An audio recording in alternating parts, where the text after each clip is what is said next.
Hey, how are you? Good. Good. Do you guys enjoy it? Good. Absolutely. Well, hey, it's good to see you. How you guys want to go one by one? What's up? What's the protocol backstage when you see something like what happened with Cody with that chair shot in the I'll blood? call the doctor immediately. It was obviously really regrettable what happened. I don't know if this is the time to go into detail about what happened, but we had taken precautions in this situation and that specific situation, and doctor was available, and Cody does not have a concussion, and he has staples, and that we're all very grateful for that. Your first thoughts about Fyter Fest, the results? My first thoughts about the results, I think it's really like what happened at the end with Kenny Omega and Jon Moxley leaves us with a lot of really big intrigue going into their match at All Out. I think it's a huge match at All Out coming up, and it's one that people are really excited about. We announced it right before tickets went on sale, and then we had the most demand anybody's ever had for a show when we did our pay-per-view announcement, and I think there's going to be huge demand on pay-per-view, and I think people are really excited about that match. So I think that left a lot at the end. Kenny was up and Mox was up, and then to see at the end, I think it felt like Kenny had done so much to finish Mox off, but Mox was still there. He took a licking and kept ticking, and that was pretty cool. Also in the women's matches, I thought it was awesome. Riho was tremendous and really earned that victory, and that was a really hard-fought women's match. Also, Allie and her match, I thought they put together a great match, and Allie was tremendous in that. The three-way tag was like a very significant result. I think for the best friends now, they're in a really good position, and we have this tag team tournament that I told the media, I told specifically, I said to Steve Austin as a member of the media that I wanted to do a tag team tournament, and we're going to do a tag team tournament when we go to a weekly television show. And that was a really important result as well. Shima getting a win, I think that was a really important result. He's got a big match with Kenny Omega in 2 weeks in Jacksonville, right up the road in my backyard, in my little home, in my home venue. I live there in that complex where you guys are going to go be at the show at. And that was a huge result. Great show all around. And obviously Cody and Darby, that was a big, for Darby, what a showing tonight. And the draw, you saw that, I think they really went for it at the end, and it got really heated. But you got to watch the time limit. And Darby Allin, what a showing! What a great match. And it was unfortunate what happened after the match between when Sean went and did that. And it was an unfortunate situation. And all I'm going to say to you guys on it right now, and I will talk about it more in detail, but you could build the safest airplane in the world, and if there's pilot error, there's pilot error, and that was it was not good. I'm trying to think. That was I covered a lot of the matches there. Do you have any other questions on the matches or? Speaking of Fyter Fest in 2 weeks, how do you feel about WWE counter programming with the Evolve Anniversary show? We just kind of focus on our shows and what we're doing. I'm really excited about Fight for the Fallen. Thanks for asking about it, because it's something I've wanted to do for a very long time since we first had conceived All Elite Wrestling, because I think it's going to make a really positive contribution to my local community in Jacksonville. And, I think people want to come out that day. We're going to have a very good crowd, and I also think that a lot of people are going to watch it on TV, and we'll be taking donations and trying to help victims of local violence. And I'm a huge wrestling fan, and I won't be able to watch that show because we have a lot of things going on of our own. So I think for a lot of people that's probably unfortunate, but there's only so many weekends, and you got to do your shows when you're doing them. So what are you When gonna you do? talk about the first episode on TNT, what goes through the planning process of planning what venue you're going to do, what size venue you're going to do, and then moving forward? It's a really extensive process. It's a really good question. We haven't said anything specific on dates. So, but without saying anything too specific, Raph is standing right here. We've had really extensive conversations on it. We spend a lot of time talking about it, and we're going to have a great lineup of buildings prepared. We're going to do really great TV shows, and I think it's something that people have been missing. There's certainly been one company that consistently has produced really high production value TV and from big arenas weekly on a live basis, and I think now there'll be more people doing it, and I think that's really good for wrestling fans to have more of that. Tony, tonight. Oh, go ahead. Oh, sorry. Yeah. You had mentioned the time limit, and also the Bucks had mentioned that as well. Is that something we expect to see on the TV? Weekly? Well, there's only so much time. We only have so much time on the show, so I think we're going to have time limits, and you have to, we're going to have to stay in the time limits, or we have to go on and have other matches, because otherwise one match could take the whole show. Sure. as you saw. But yeah, we will have time limits. Yeah. Tony, tonight we saw attacks, we saw middle fingers, there was cursing, there was blood, there was chair shots. Could we expect some of these things on TNT weekly? No, definitely not. Definitely not. That was this because this was not TV. This was a streaming show. It was it was effectively a pay-per-view in a lot of the world. In the U.S. it was presented free, but this was a pay-per-view. And so you can expect different rules for pay-per-view. And we said going in, these are non-sanctioned, unsanctioned hardcore matches. And I think that that expectation was going in, and we wouldn't have advertised that kind of violence that, we wouldn't have offered that on TNT. 100% no. So no, that's a good question though, Austin. Thanks for asking, because I'm glad you gave me a chance to clarify. Tony, with Double or Nothing being so successful, what was the first move after that to make sure that momentum kept going? A lot of the pieces were in place. The first move after that was really to make sure we had everything, all the ducks in a row to do a great series of shows through the summer and through television. And we'd already been working on those things, and it was just really marching that path forward. And I think that's going to consistently be what we have to do to make sure we can keep offering great shows, not just like minute to minute, and not be a wrestling company where like at the beginning of the show, like I'm telling Keith what is going to happen later in the show, which has happened on other wrestling companies before. It wouldn't be the first time Keith's been on a headset and he has no idea what's going to happen on the show he's producing. Like generally, I think we do a good job keeping like the production crew informed, like what to expect. And sometimes there's surprises, and that's what makes wrestling great, like live TV, and that's that awesome aspect of it. But like going back to your question, Chris, like I just think that like we have to keep like planning ahead to keep producing great shows, and like it's only going to ramp up when we get to weekly. Right now we've been doing a show a month, and we had Double or Nothing, which is a great pay-per-view any way you slice it, and we did that. Thanks, Austin. Sorry about if that. we were in Jackson, because if you don't know the background, Austin That's gonna be fine. Austin played for the Jaguars, and so if a lot of people don't know that when we're in the scrum. So like I want people, because we did the last scrum at Double or Nothing. People are like, why do you keep playing? Because he played for us in Jacksonville. He's my friend. But yeah, you could coach would have fined me for that. Find me. We can't find you anymore.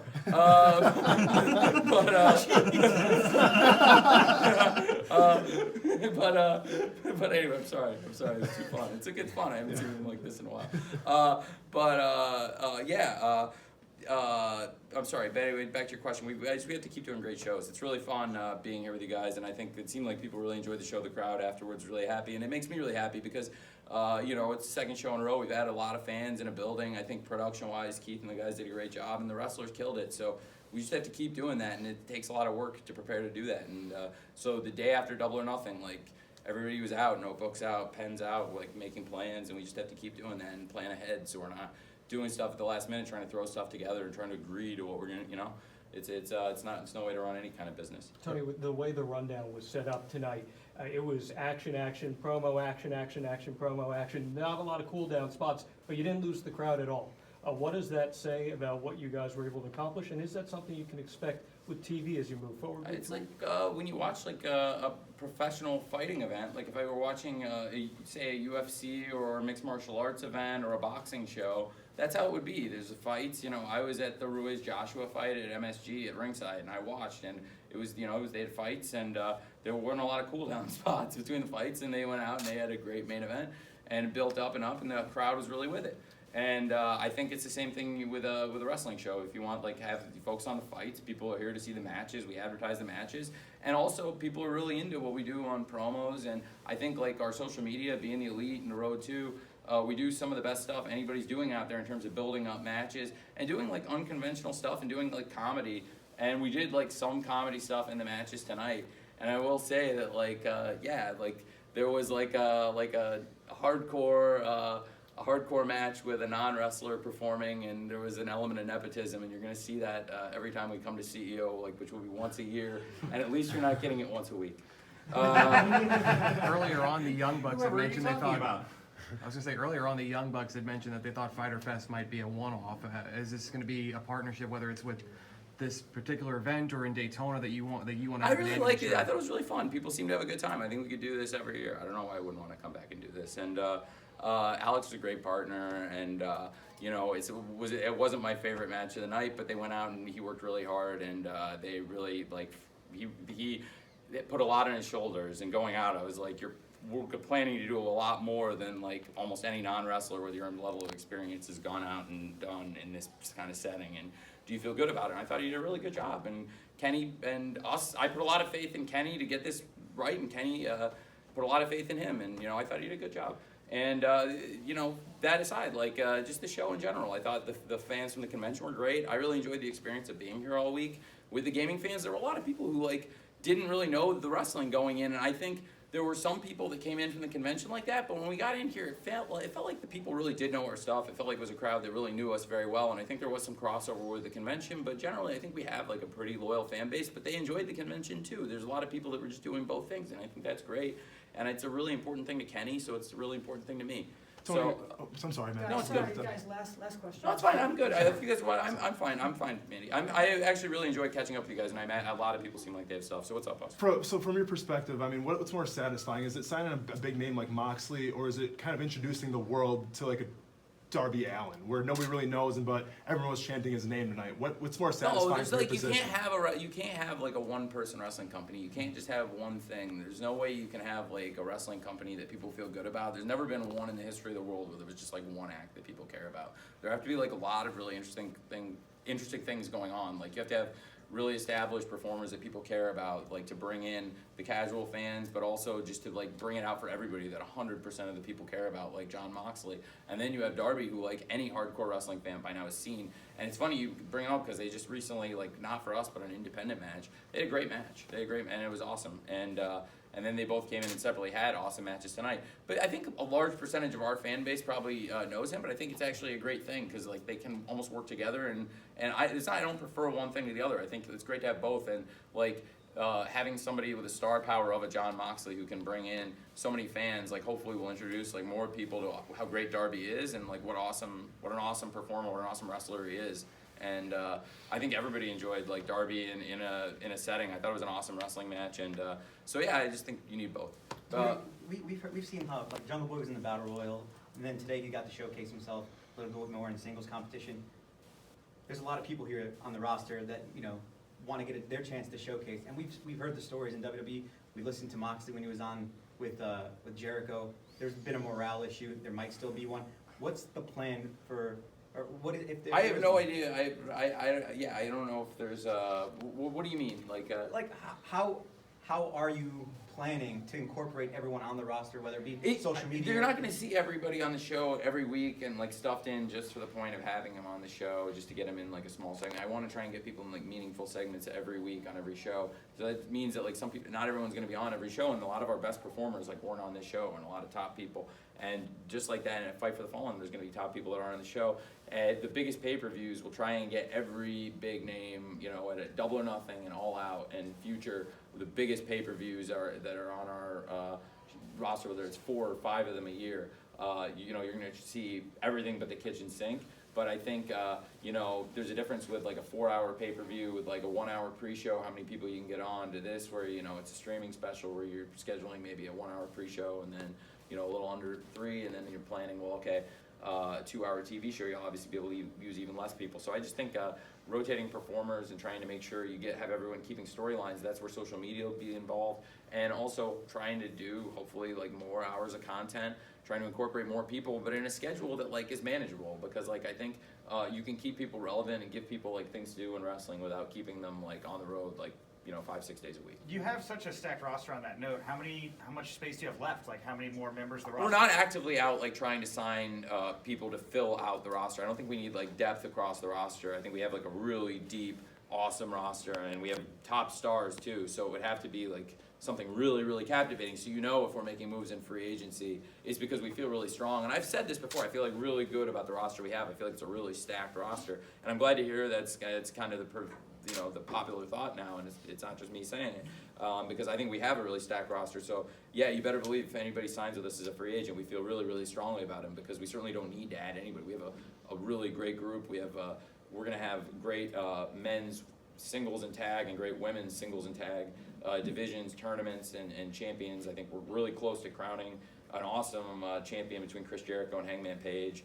I think, and then from there we'll be announcing how we'll be crowning our other champions in the divisions, and trying to make those really meaningful, and I think they are really meaningful, and you'll see that, like, just like you guys asked about doing shows where it's like the focus is on the matches, but we didn't lose anybody. I think it's by design, because like people want to see great wrestling matches, and a show that's like focused in the arena, and I've talked about that a lot. I talked about it the last time I did a scrum with you guys, and I talked about it, I think, on the radio with Mark Henry, and I've talked about it on Steve Austin's podcast, that I want to do shows that are focused in the arena, and I think I talked about that with you, Chris, on YouTube, that I'd like to keep the shows, focused and not too much backstage, because I think what people care about is the content, mostly of the wrestling matches. That doesn't mean 100%, but probably, 90% of the show or more should be like wrestling.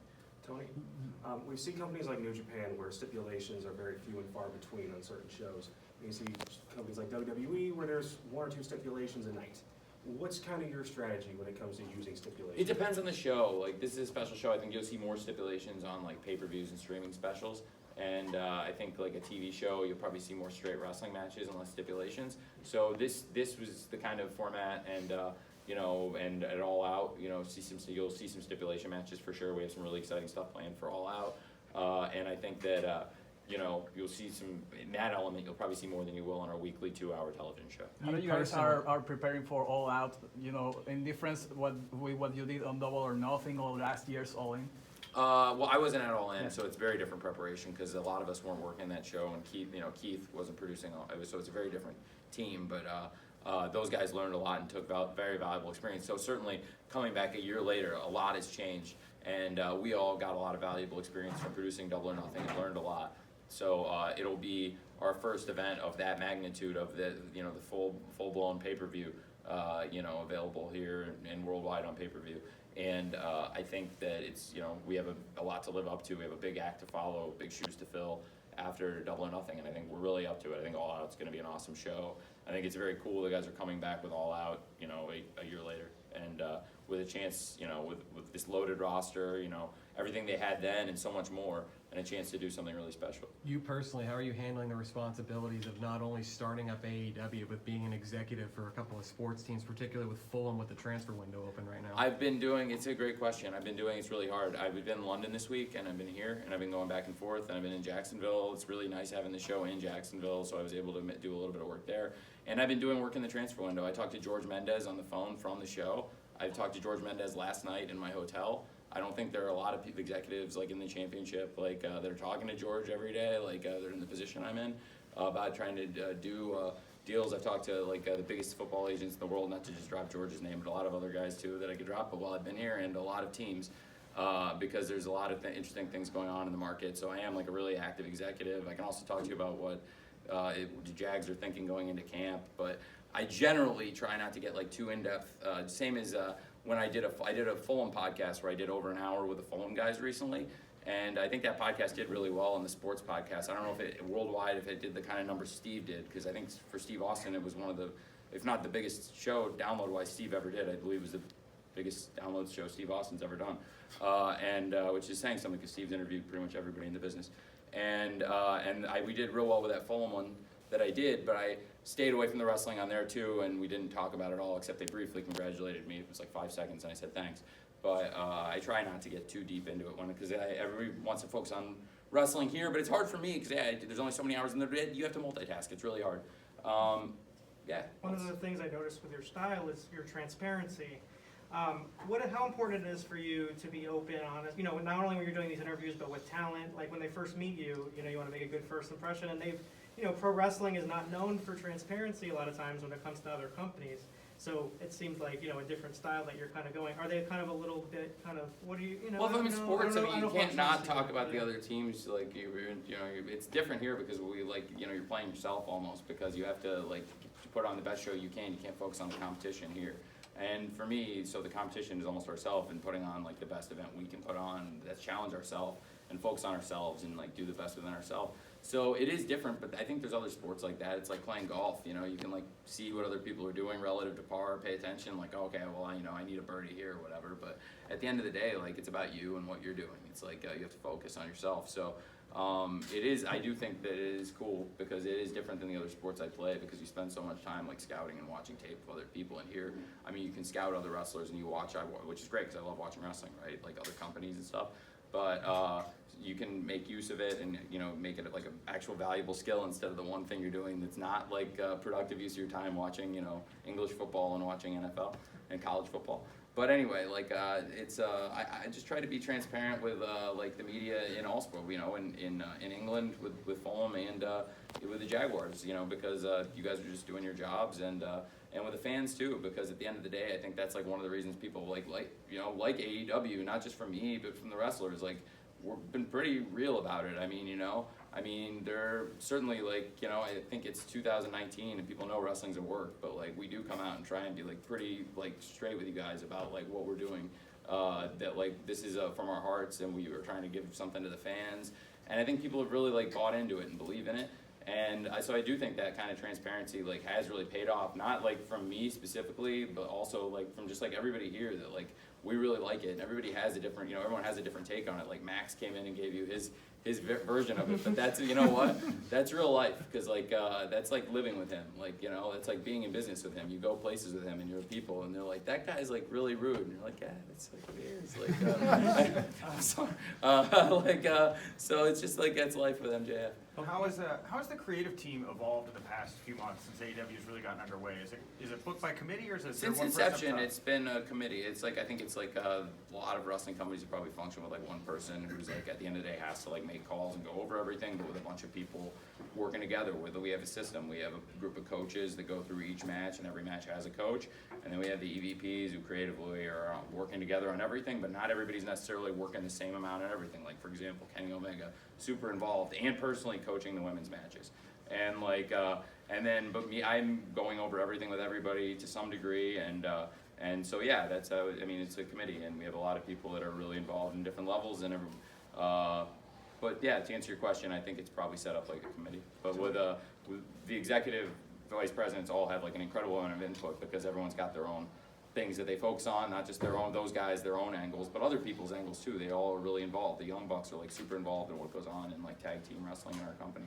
And like Cody, not just in the singles, but with so many people throughout the roster and our production and every one of them comes up with things that you wouldn't believe, like little elements of the show. Like there's great parts of all of our shows and you wouldn't believe it. I'd be like, oh, that was some great thing.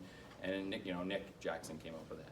And that had nothing to do with the Young Bucks, but just different things, and that's what's really cool. We talk a lot, and I can be, and that's back to the question before about how I juggle all these things. I can be in England with a meeting with like all the biggest soccer agents and football clubs and trying to negotiate deals and with players, and I can look at my phone and I got 68 text messages on the thread with Cody, Matt, Nick, and Kenny, and I'm like, all right, well, I'll catch up, and you scroll through. It's just stuff moves fast. We all talk a lot, and Brandy's very active in stuff going on with the women too. We have a lot of people. Christopher Daniels, who's very involved in the creative. Chris Jericho always has amazing ideas. So it is like very much a committee. But that's a great question. Is there anything else? Tony, Jungle Boy and Ali talked about a little bit earlier about intergender wrestling. What are your thoughts on it, and could we possibly see it in AEW? Probably won't see it in AEW. If there was one thing, I'll just be like super frank about this. If there was one thing, how many of you guys were at All In?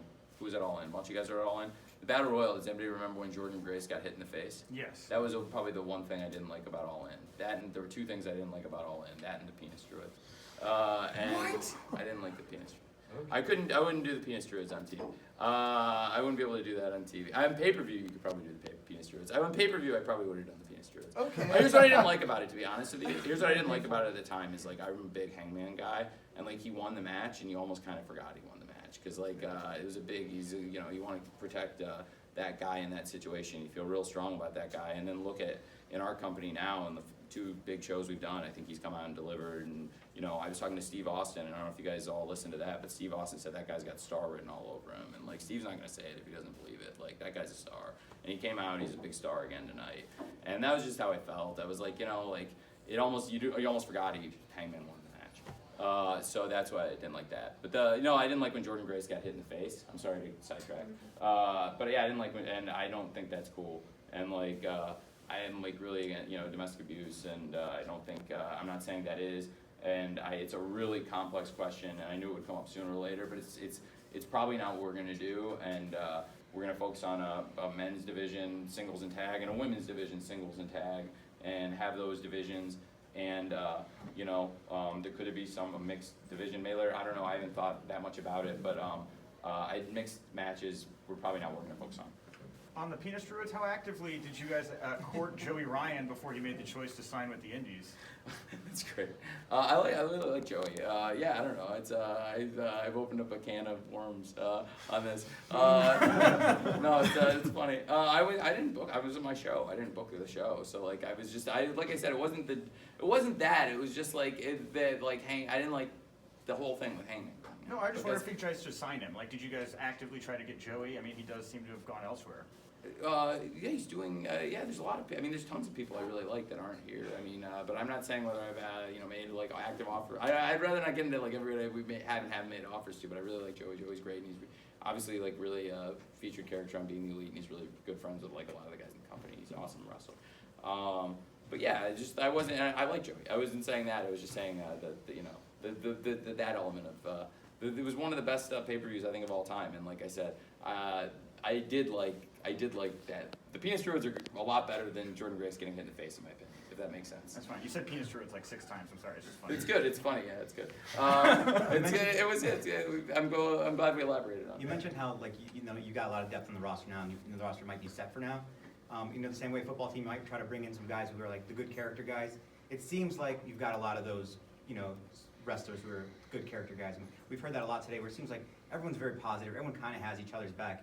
Is that, go into it? You just don't want, a big name star here or someone who's a good worker, but you want to make sure you get the right types of people here? Yeah, that's absolutely been the case here. That has come up several times where there were people that we didn't take that we all think are awesome wrestlers, like really good people that aren't here because I think people didn't want to deal with a headache. And without naming specific people, I just think that absolutely that's in any sport, there's people that the talent's undeniable. So I think it's a really great question. It's one of those things that you always have to balance it, right? Because sometimes you can take a risk on somebody that doesn't have a great reputation because you've just heard things. So it depends on the information you get, right? Do you know firsthand? Did somebody in the company dealt with it? And they'll say yeah, it's just a really hard person to work with.